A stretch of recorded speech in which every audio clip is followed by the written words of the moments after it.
Well, as spring will soon be giving way to summer, you can bet that more and more people are going to be spending time outdoors. Yeah, whether they're camping, hiking, hunting, or just in their backyard, be warned as the weather continues to warm up. Snakes will be out. Sunrise reporter Roland Rodriguez joins us live this morning from Blucher Park. So, Roland, what do we need to know to stay safe here?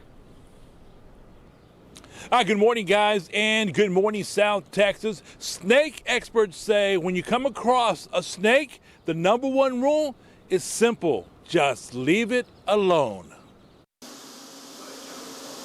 Most snakes are harmless, but you might want to keep an eye out for them. And the chances of actually being bitten are relatively small, and it usually only happens after a snake feels threatened or accidentally touched.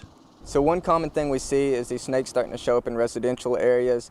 Truth is, as we develop out into their habitat, naturally we are going to see more snakes around the locations of these residences. While Texas is home to more than 100 different species and subspecies of snakes, only a few of those are potentially dangerous to humans. Of those, maybe only 15 of them are actually venomous. Species such as the coral snake, most common is probably the rattlesnake, copperheads, water moccasins. The important thing to know is that you need to leave them alone when you come across them. Most of the snake bites actually happen from people who are handling them or messing with them. As precaution, Texas Park and Wildlife officials advise Texas residents to learn to recognize the snake species in their area. One good way to keep snakes out of your yard would be make sure you don't have big piles of debris laying around. Any big wood piles, things like that, because those are obviously going to attract snakes. If you are bitten by a rattlesnake, stay calm, but act quickly. We do come across very few actual rattlesnake bites.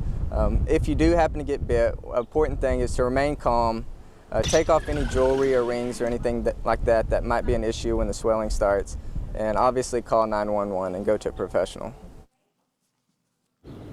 If you really think about it, snake season for us is all year long, simply because of our South Texas weather. Wouldn't you agree, guys?